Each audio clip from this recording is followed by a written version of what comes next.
Hey everyone, now that the audio issues are kind of worked out and take a minute, I've been playing Rag all day in Quick Match, on usually in a 5-stack, so I have experience with a pretty diverse array of comps now, with and against him, and kind of see where he is at.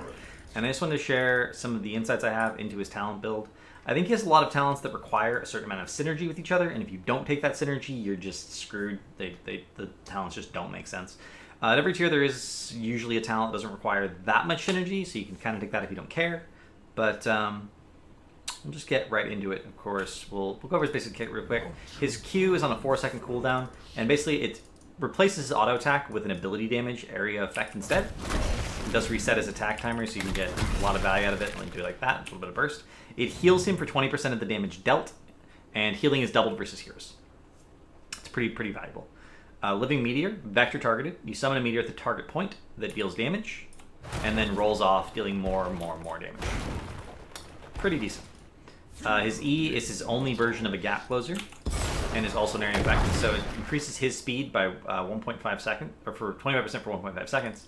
You can also cast this on other heroes, and it will increase their speed. Can help out your tank, or with initiating. Can help out your range assassins with getting away, whatever. Has some utility. It's on an 8-second cooldown, or it's on a 10-second cooldown, excuse me. So you need to use it kind of judiciously. And Living Meteor is only poke. Notice all these abilities are area. Normally, with melee assassins, we're used to having some kind of hard CC. Carrion has her stun, Thrall has her root, stuff like that. No hard CC on Rag. He has all this area damage, and in exchange, he gives up not having a major gap closer and not having any hard CC. That's his thing. His last ability is his trait, Molten Core, a 100-second cooldown. You just take over a building. You get an entirely new kit. You get an area stun. You can see it's pretty big. You get a different version of Meteor. Similar gimmick, right? Damage in a line. And you get an exploding rune. It does decay over time as you lose health. As soon as you have no health left, it goes away. That means if you kill it, it does go away faster. You can take over any structure your team controls, and you can take over any broken foundation in the game, which means if you are, like, if this fort weren't here and it was just a foundation, I could take it over. It doesn't matter that it used to belong to the enemy team. Getting into... Okay, so that's his basic kit, right? It's his basic kit. Getting into his talents. Shifting Meteor is a quest talent, which I think is where we're going to start here. So you have to hit heroes with it. 50 sounds like a lot of heroes to hit, but it's actually not that bad. As you can see, every time you cast it on a hero, even if they only hit with the initial impact, it basically gets 4 ticks. But realistically, if they're running away or you're in a team fight and you're casting multiple heroes, you can finish it pretty quickly. I actually got more than 20 sacks in the first 30 seconds of a game once, in like one of those standard 4v4 brawls, right? In the top on Blackheart's Bay. So you can finish it relatively quickly. The thing is, once you finish it, you get an increased duration, so it does more potential poke, and you can redirect it once during the thing. This is the critical part of this talent. This is what makes this talent have such good synergy with... We're going to move on. Meteor Bomb, level 16. Living Meteor explodes at the end of its path, dealing 482 damage to all nearby enemies. So we're going to drop it on a test dummy, and we're going to turn it around. And notice it does 1633 damage. Right? That's a lot of burst damage, and it's pretty reliable. You just drop it down, turn it around, boom. Obviously, it's going to vary because depending on how many ticks... Excuse me, how many ticks you get for the roll. Can you show it done versus group Vikings? I don't think so. How many ticks you get for the roll? But it's relatively finished. You're going to get 1,000 to 1,600 damage out of it. And if you have any kind of setup, like if you have a root, multiple stuns on your team, stuff like that, mosh pit, you're basically guaranteed to get that damage. It's a lot of damage. You're guaranteed to get it, but you're not guaranteed to get it if it's just rolling in a line and it explodes at the end of the line, right? You gotta it's not so impressive when that happens. So the redirect is critical to get maximum value out of Meteor Bomb. If you're not going to go Shifting Meteor, you do not go Meteor Bomb. Choose a talent. Pretty simple. None of the other meteor talents are very good. Molten Power is the big one. It's just none of the other meteor talents are very good. So if you're going to go Shifting Meteor, you do want to go Meteor Bomb at level 16. But we're going to talk more about what other talents might influence your choices in that regard. This is the best poke option. So if you can't commit to fights because your tank's, you don't have that kind of comp, there are poke style comps. If you don't have a comp that wants to commit to a fight, you need to poke. Shifting Meteor is going to be your go-to no matter what. So it's something to keep in mind. Sulfurous Hungers is a quest talent. You actually do need the last hit with Sulfurous Hungers. This is your cue. Once you have last hit 30 minions, which again, once you get used to the timing, is pretty easy. He has 2 area of abilities, so it's pretty easy to get the entire minion wave low and then just like walk up to them and boom, you got it. It does take a little bit of practice. It took me quite a long time to get used to exactly how much health the minions had relative to the amount of my damage, relative to the amount of damage my abilities were doing. This does increase the healing by 48 per hero and 24 per minion once it's completed, which might not sound like a lot, but you gotta remember it's still doing its base amount of healing. The base 20% against minions, 40% against heroes. It's quite a lot. And it's on a 4-second cooldown. 4 seconds is just not a very long time, right? It's a pretty short cooldown. The last talent at level 1 is Engulfing Flame. Blast Wave's cooldown is reduced by 2 seconds and its radius is increased by 15%. Blast Wave has some cooldowns associated with it, but 10 seconds to 8 seconds isn't that good. And most of the talents associated with it that are really good involve increasing its damage to also increase its healing or its shielding with Tempered Flame. But if you do the math, which I did, Cauterize Wounds is actually just better in the vast majority of scenarios. You have to take almost every E-talent to make Tempered Flame better than Cauterize Wounds. And Cauterize Wounds, you need to take 0 talents for it to be good. So, you can go full E-build, or you can go a little bit more of a flexible build that has more burst potential and some other utility, and just go Cauterize Wounds and be in like literally 80% of the same place while having healing, or while having more utility. So it's kind of a big deal. So we're gonna think about this build. We're gonna go Sulfurous Hungers. Fire Ward is a strict trap. The 50% spell block seems good, but it's tied to a 12-second cooldown. Catching Fire, really easy to finish, gives you massive amounts of regeneration, 30 regeneration per second, which is the same as a finished regen master on a tank. And you get a clicky. Every 30 seconds, you can take 25% less damage for 3 seconds. So when we're talking about removing burst from the equation and not dying, Catching Fire is just better than Fire Ward in every possible way. Any situation where you would go Fire Ward, you should go Catching Fire instead. Pretty simple dynamic. Slow Burn, Blast Wave, enemies hit by 40%. Blast Wave slows enemy hit by 40% for 2 seconds. This is actually a really good talent. And remember, you can cast Blast Wave on other heroes. So, like, if you have a tank who has a hard time engaging, they can go in, you can cast it on them, and then they can slow. Remember, you are limited in your gap closing options. You're limited in your kiting options. So you can, like, walk up to someone with your E, and then they're slowed, and stutter step around them, maybe get some body blocks off a little more easier. Slow Burn is the only crowd control you have. The only crowd control you have. It's all you get.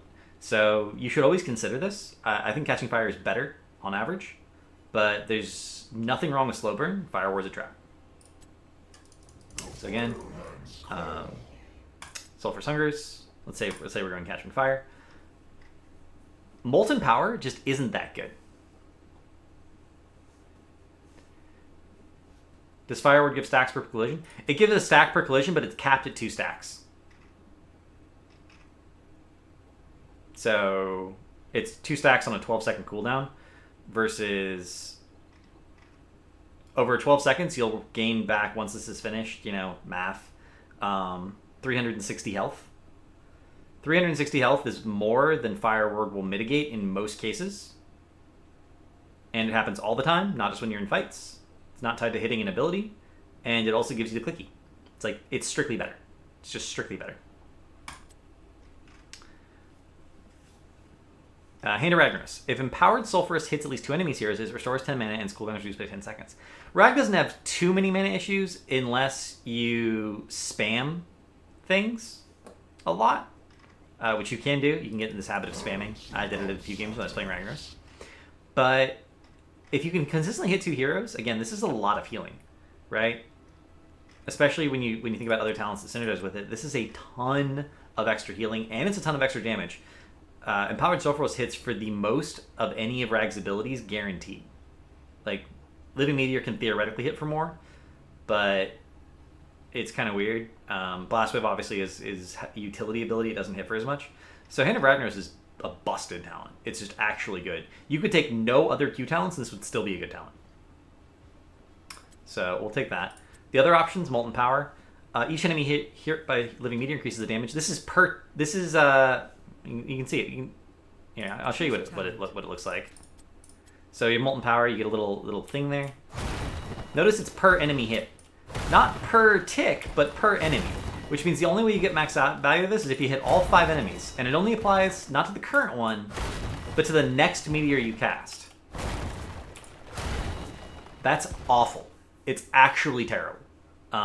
This is actually one of the worst talents I've ever seen anywhere in the entire game. Choose a talent. So Hand, Catching Fire, Superheated. When Blast Wave is used on Ragnaros, it deals 100% increased damage. This talent is interesting, but again, Blast Wave is kind of a utility ability. It doesn't do that much damage, and you sometimes won't even be using Blast Wave on yourself. A lot of times you'll be using it on another hero to help them escape or engage or whatever. It's just not that good. Now, here's where we get into some math, right? If you go Superheated, Tempered Flame, when Blast Wave damages an enemy hero, gain a shield equal to 100% of the damage dealt for 3 seconds. And Blast Echo, after Blast Wave explodes and another Blast Wave is created on Ragnaros. You can see what that looks like here. We'll just go all the E talents real quick. Right? Shield. You get a pretty decent shield. That's like a 900 point shield. I'll actually look at my notes here. I'll give you the exact number. It is a 912 point shield with all those talents. Without all the talents, particularly without Blast Echo, it's a 456 point shield. That is actually more than the Q talents are going to give you. But look at how much investment you have to have. Like, Superheated is necessary for that. Tempered Flame is necessary, and Blast Echo is necessary. All of those are required. You have to take them for it to be that good. If you don't take all of those talents, it's pretty lackluster. And all of those talents together make Rag do, 1,300 damage with his E. As opposed to, we'll take none of the talents. Alright, so 228. So it increases that by 1,000 damage. Well, you know what else increases your damage by like 1,000 on a pretty reasonable cooldown? Sulfurous Hungers. Like, this is 120 extra damage per hit on potentially a 2-second cooldown. Over the course of 8 seconds, that's pretty decent. It's quite a lot. The E-build does have a certain amount of more burst. You don't have to go Engulfing Flames, so you can still go Shifting Meteor and Meteor Bomb, but you're giving up a lot of... You're giving up the second Blast Wave, which means you're giving up about half of that burst in exchange for getting a better burst out of Meteor Bomb. It's something you could do. It's actually totally viable. It's a little bit high skill cap. You're using all these abilities in combination together. But back to the build. Sulfurous Hungers, Catching Fire. Talk about Super Hand of Ragnaros. We won't talk about his ults just yet. And then Cauterize Wounds. If the enemy team has a lot of stuns, when stunned, gain resistant for 3 seconds. Note that resistant is up to 75%, so even if you have the clicky, if you have get stunned and then click Catching Fire, right, you'll actually have 75% resistance. You'll have Hardened Shield, essentially. So if the enemy team has a lot of stuns, and this includes micro stuns, right, like Sonya's Spear, Johanna's Condemn, even all the short duration stuns, they still count for Resilient Flame. That's a composition thing. If you're up against a comp that has a lot of stuns, Resilient Flame will probably always be the best choice. But if you're up against a comp that has like 1 stun, maybe 2 stuns, it's not going to be as good a choice. So you have to think about that. Cauterize Wounds without any sort of talents to support it. Like if I didn't take these 2 key talents, these are something else. As long as they weren't E talents, they would be better than Tempered Flame. Tempered Flame is only good with E talents. If you don't take any of the E talents, or you don't take, particularly if you don't take Superheated plus Blast Echo, and always cast E on yourself, Cauterized Wounds will always be better than Tempered Flame. It's 382 healing with it's 292 healing with no quest taken on a 4-second cooldown, which puts it like close to 600. Without any sort of talent investment, the other one's 450, right? So it's pretty straightforward. Cauterized Wounds is just better.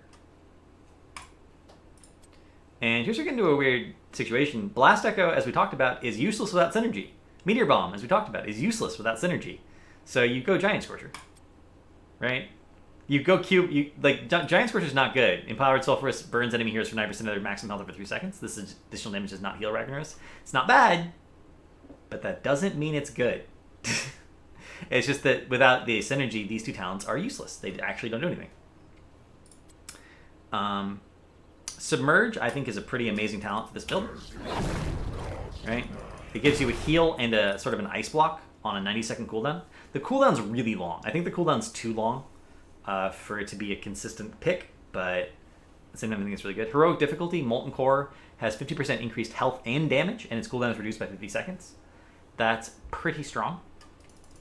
The one thing I want to talk about here, though, is the fact that you actually can use your heroics while in Molten Core. So we're gonna focus heroics for a second. So this is Sulfurous Smash. It's a stun. It does more damage in the center than it does at the edge. You can see does 1302. Oh well. Does 434 on the edge, and it does 1,302 in the center. Quite a lot of burst. So we're going to put in, and it increases the range. So this is still our heroic, but the range is massive. This won't hit consistently unless you have a setup for it. But if you have a setup for it, like say there's a hero right here, EDC's in the bush, he power slides out, and then you follow up, boom! That's a lot of damage. It does make Rag viable in pick-off comps. It does have a 60-second cooldown, which is relatively short. If you're in a pick-off comp, if you have stuns that you can follow up on consistently, this is a good heroic. And the increased range while you're in the building gives you a lot of playmaking potential. For all the reasons you would need more Molten Core. But I think it's overshadowed quite a bit because I don't think Rag is great in pick-off comps. And Lava Wave is this really interesting heroic. You click on a lane, and a Lava Wave spawns at your core and goes across the entire lane. It kills every single minion. It will chunk merc camps, but won't kill them. And it completely resets the lane. You think about late game fights. Sometimes you have the katas on your katas on your core, and you have to have a team fight or you're going to lose the game. Well, you just Lava Wave the lane, the katas are gone. It guarantees that the minions just die. It's really good defensively on maps like Brackus Holdout, Tomb of the Spider Queen, Infernal Shrines. It won't kill the monsters like the Punishers instantaneously, but it does do a significant amount of damage to them. And that's why I want to talk about Heroic Difficulty. Heroic Difficulty increases the damage of both Lava Wave and your R, which I think is the main reason that Heroic Difficulty could be a good talent. The fact that it increases the damage of your heroics while you're in Molten Core means you can go for a late game push where you have a lot of additional damage.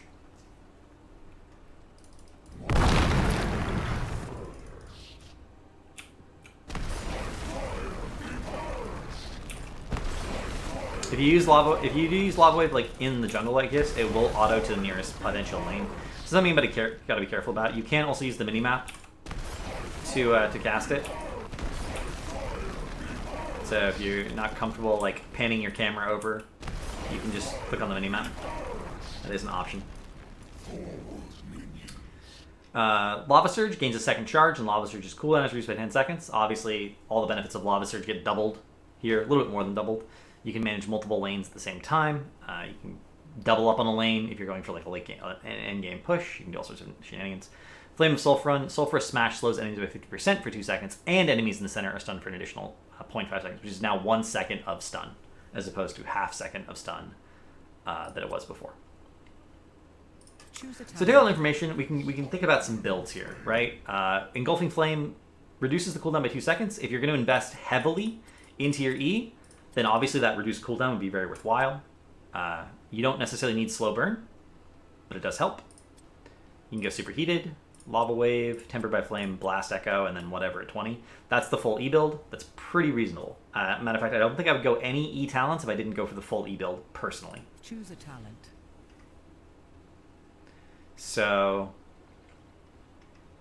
the thing about Lava Surge, would you want to do it? Yes, using Lava Surge, using Lava Wave on cooldown is amazing because it just helps you manage lanes.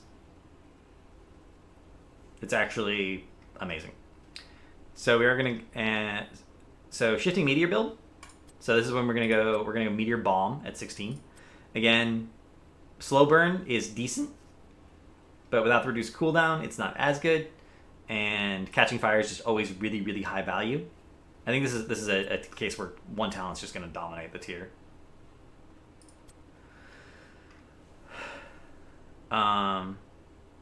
Hand of Ragnaros is always value. Molten Power, as we discussed, is basically a trap. Superheated's only good with other talents, and we're not taking this talent, so you default Hand of Rag. If you go Q build, you take a Hand of Rag. If you don't go Q build, you also take Hand of Rag. The only time you go Superheated is if you're going full E build. So if you go anything that's not full E build, you go Hand of Rag. It's kind of silly. Either Heroic. I think Lava Wave's a little bit better if you understand the macro play of the game, but I think there's some debate. Resilient Flame if they have enough stuns to justify it, otherwise you always go Cauterize Wounds, and then Meteor Bomb. And again, I think all of the 20s have solid arguments. You can kind of see he doesn't have a lot of talent variety. He has the full E build, which is decent but not good. It's kind of like old Li Ming build. It's like 90% of the power of Rag. It's not bad. It's just not the best possible build.